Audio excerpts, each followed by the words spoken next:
I'm Pooch. This is my lovely wife, Star. We are Lovecraft Cocktails, bringing you another session of Quarantiki with Lovecraft. So let me turn the music down just a tad. Little Exotica in the background. All right, so this evening we're going to do a riff on a drink that I was introduced to at Archipelago, which is our local tiki bar in DC. And I had the pleasure of going to Archipelago when they had a guest bartender mixologist working behind the bar. And that mixologist's name is Shannon Mustipher. And she put together this wonderful little book, Tiki, Modern Tropical Cocktails. And she was gracious enough to sign this for me and chat with me for a few minutes about my rum collection and turn me on to some rums that I hadn't experienced before, and also brought me into the world of Clarin. Clarin is another spirit that is produced from sugarcane. This is produced in Haiti. Has a very funky flavor to it. It's very cool, and I'm actually going to be using that in the drink this evening. We've got some shout outs. We've got Rachel. And Yay, we've Rachel. got Ann Carey. Hey, Rachel. Hey, Ann. Welcome. Hopefully we'll have a couple of others maybe joining us at some point. Who knows? If not, they can catch up later because, you know, it's the magic of the internet.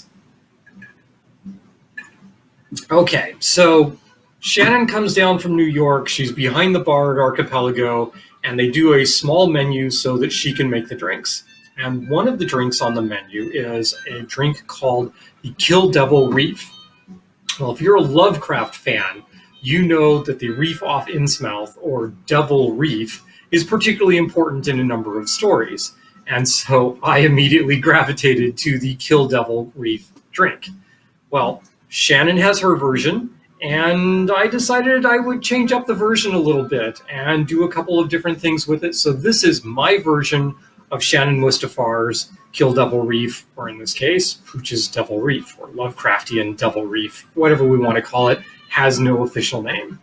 Now, for this cocktail, I've put together a really kind of special, sort of intricate garnish, and I'm going to put up a video on how to do that garnish. That video's already been done, and we're going to put it up after this live session is over. So what is this bizarre garnish? Well, you maybe can't see from this distance, but you're going to be able to see it in the video. So we've got a lime shell here that's got some tentacles coming off the front and some eye stalks and some horns, and this is going to be submerged in our cocktail. So this is the garnish. Pay attention to the video and it'll show you how to make that. It's also a great way to use up your expended lime peels, because we have a ton of expended lime peels when we're making tiki drinks. Okay, so how do we mix this? Well, it's going to be a shaken drink, so we're going to go with our cocktail shaker. So metal cocktail shaker, I got a plastic top. These are great. Picked these up from Tiki Lounge. They were just a garage sale find. I've got a whole bunch of them, and amazingly they fit perfectly in all of my cocktail shakers. Expands the number of cocktails I can make at any given time, which is particularly awesome. All right, so this drink has a spicy, smoky component to it, and so what I wanted to do is show you how I go about creating that in the glass. So how do we do that? Well, it's sitting in front of me is an untreated plank of pine and a few little, not allspice, cloves, right? Cloves that I've pulled out from the kitchen. Actually, I keep a stash of cloves here because I use them all the time. And what I'm going to do is I'm going to light these and lightly toast the board and then upend a glass over that. You'll see the smoke permeating into the glass. And while that's happening, I'm going to mix the drink. Once we're done mixing the drink, the glass comes off, the drink goes in, garnish goes on, serve drink. All right, so how do we do this? Pretty simple. You can use anything that you might have that can produce some flame, little stick flame. Don't use a candle, you'll get wax all over everything. I happen to use brûlée torches because I love my brûlée torches. Yes, I have multiple. So what we're going to do right here, we're just toasting the cloves and going around the pine board a little bit. The cloves will get some nice bright red glow on them, and that tells you that they're where you want them. Turn that off. They're smoky. Glass goes over that, and the smoke will gather in that glass. All right. So now we're going to build the drink. We're going to start with rums. Now, I said rums because there are 3 different rums in this drink. And despite the fact that I have a fairly large rum collection, I have none of the rums that Shannon recommends using in her Kill Devil Reef. So I had to play around a little bit. And what I did was I took her suggestions of using a Demerara rum, that's a rum from Guyana, a rum agricole, and then an overproof Jamaican rum, and decided to work with that and see what I could do. Now, when I was putting this together, all of my rum agricoles are aged a little bit, and so their flavor profile isn't quite as pronounced and wasn't coming through in the cocktail. So I had to go in a different direction and went ahead and used Clarion. So what are we doing here? We're going to start, first of all, with the Demerara rum. Now, Demeraras that you might have on hand would be Eldorado, for instance. Any good rum from Guyana will be that. I'm going to use Cadenhead. Now, my Cadenhead Classic is not a true Demerara, but it is a blend, and one of the primary components of that blend is, in fact, a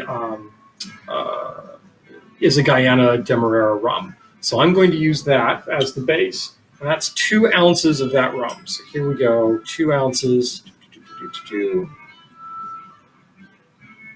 Right there, 2 ounces. Okay, now for the rum agricole. Since I don't have a rum agricole that I really wanted to use with this that came out, I'm using the Clarion. This is going to give this some really interesting notes to it. And a 1/2 ounce, am I right? Yeah, 1/2 ounce of that. 1/2 ounce of Clarion is actually a fair amount of Clarion to be using for this. Now, of course, when you say Jamaican overproof rum, there are any number of them because they really like their overproof rum. The classic is Wray and Nephew, and that's what I'm going to go with here. Also, 1/2 ounce Wray and Nephew. Yeah, a little over. It's not going to hurt anybody. This is going to be a little stronger than what Shannon would do as a Kill Devil Reef because my Cadenhead is actually 50%, so 100 proof, as opposed to sort of a standard rum at 80 proof or 40%. All right, so there's the rum base. Swirl that around. By the way, that happens to be what I'm drinking in this class.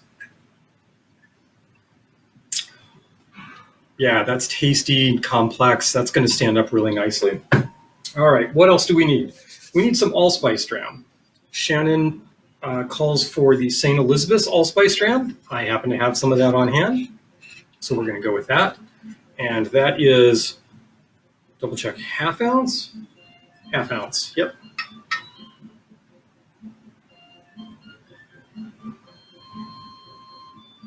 Half ounce. And we need some sweetness in here to complement the rest of this.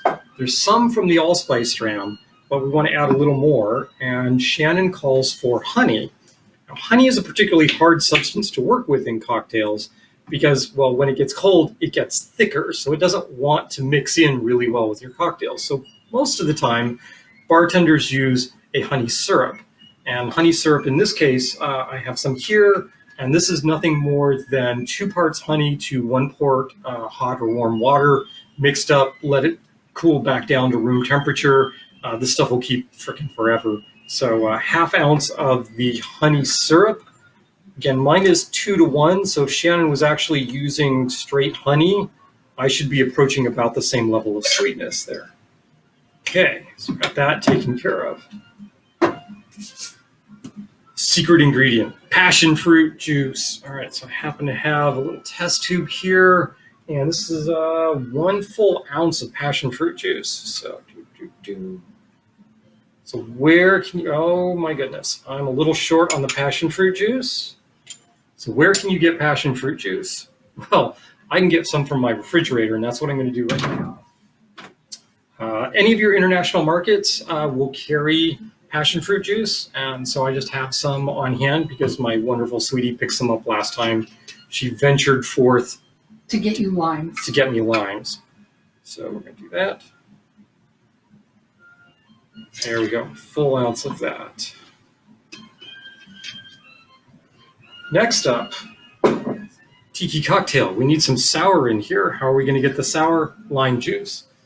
Right, so I happen to have a little bottle of lime juice that's been sitting on ice, fresh squeezed. And this is 3/4 of an ounce of lime juice. By the way, when measuring out and adding ingredients to a cocktail, I really like to put my syrups in before I do things like my sours. The reason being is that syrups will tend to stick to your shot glass, and so your sours will tend to rinse that out and pull all of it into your cocktail for you. That's it. That's all that's going in there. So now we need some ice. Shaken cocktail, so we're going to use some cubed ice.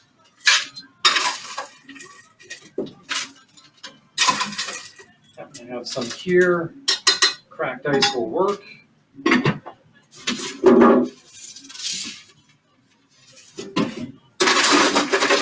going to want a little crushed ice for later. All right, so this is going to go into the glass here. I'll move this out of the way so I don't do something stupid. I'm going to shake.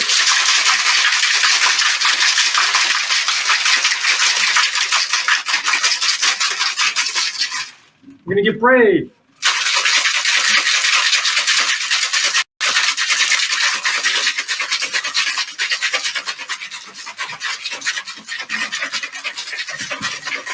I can drink and mix cocktails at the same time. Woohoo.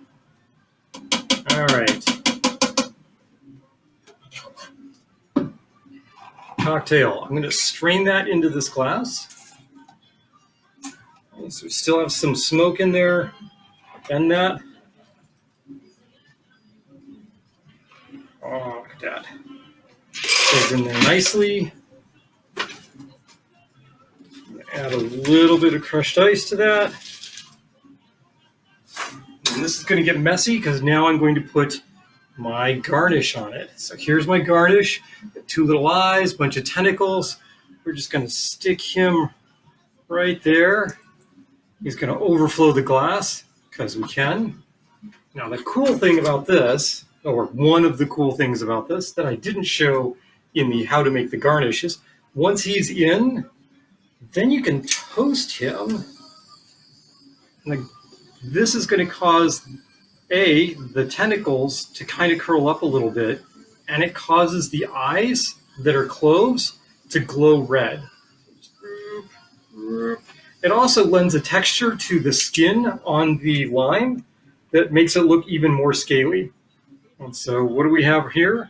We have Lovecraft Cocktails' take on Shannon Mustipher's Kill Devil Reef. There we go. All done. One Lovecraftian Devil's Reef. Enjoy. Any comments, questions? We've got a that's cool. Well, that's really nice. The passion fruit really comes out. The complexity of the rum shows up. That's very good. Shannon, you make good cocktails. I can try. The garnish that we're going to use for this is actually this little creature here. I'm not sure if you can see that. Right, so this is, he's got 2 little eye stalks here, and he's got little horns coming out of his head, and like all these little tentacle things. We're going to submerge him in the drink, so he's looking out at whomever is going to be drinking this cocktail. So how do we create this garnish? I'm going to set this little guy right here.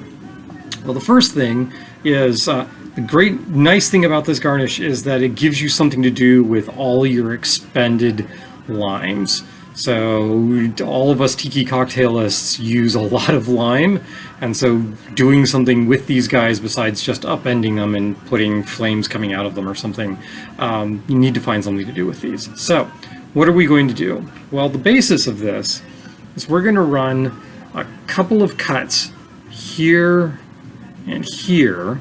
We're going to stick the two eyes above, and then for those two slits, we're going to shove tentacles in. Now, how do we create the tentacles?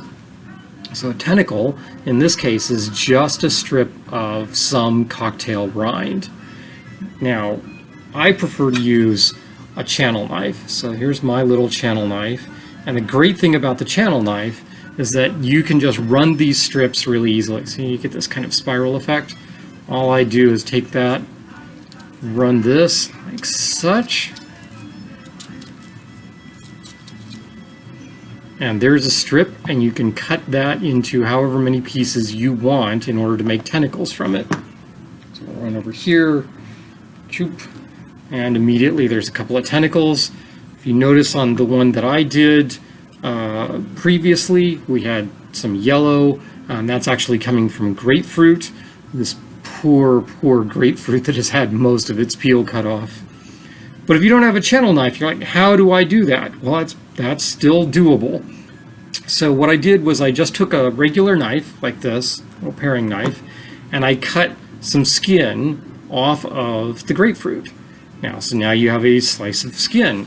All you have to do is run your knife down that, and voila, instant tentacle. Alright, so now we're just going to create a whole bunch of different tentacles of differing lengths. Then we take our lime here, we're going to run a couple of slits. There's one. Yes, good. And there's two. Now you want to make sure that you go all the way through, right? Otherwise you're going to be pushing on trying to get these grapefruit peels through, and it's just going to be a royal pain. The other thing you want to do is punch a couple of holes for the eyes, but I like to do that after I've inserted the tentacles. So how do you insert the tentacles? Well, now that you have these slits, you can just reach up with a finger, stick those in like that. Ta-da! Right? If you have trouble getting them in, you can use like a cocktail pick or something and just push them in, or keep open the slits that you've created in order to do that. So go here, we'll stick another one in. I find that my grapefruit peel, because it's a little on the older side, really needs the cocktail pick. So we stick that in there. As long as it's gone through, you can actually pull through on the other side as well in order to get these to get in where you want them and make them look kind of like real tentacles. Real, what am I saying? To make them look Cthulhu-esque tentacles. Right? Now when I first did this, I thought, oh, I'll just do one slit and we'll just have some tentacles coming down and it'll be cute. Unfortunately, that just looked like a slit with a bunch of citrus coming out of it. So what I wanted to do instead was put a second slit in above that, and that second slit actually makes it look like there's sort of a maw with a bunch of a bunch of citrus peel coming out of it, which in this case is going to be our tentacles. You don't have to be particularly careful about the length of the tentacles or anything else. I want a little more green here, so I'm going to go back to the channel knife, pull another lime wedge off of that. Lime peel, not wedge. It's a little long. Right. Like alternating the colors, I think it gives you a good look on this. Oh no, Cthulhu lost his head. Come back here. Let's see if we can do this again. Alright. Fingernail. Use your pick. You can also just set that across the cut and push in. Just like that. There we go. There's another tentacle. Do the same for this last piece of this nice long piece of grapefruit peel that we've got here. So that's going to go in, push through. If you want, you can even leave just like a little sprout sticking out, looking like a tentacle going the other way. All right, so now we've got tentacles coming out of this guy. How's that? Looking good? All right.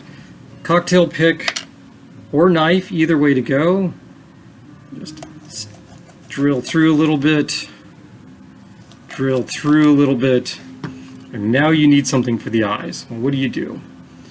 Well, I like using cloves. So there's a couple of cloves, and that's also going to go really well with the spicy nature of this cocktail. So we're just going to stick those guys in. Oop. They tend to break up a little bit. And depending on your taste, you can have them sticking out kind of like a stalk. I'm not sure if you can see that. Or you can put them flush. I kind of like them a little more flush. All right. In this case, his eye kind of exploded on me. It'll be fine. Now, up to you what you want to do for additional decorating on this guy. On the previous one that I did, I just created little horns here and here, and I used mint stems. And again, just punched a little hole here, punched a little hole here, put the mint stems through, and you had a couple of little horns sticking out. All right. So there's second. Here's the one we started with. Obviously, more tentacles makes it look even kind of more cool, right? And that creates the garnish for the cocktail.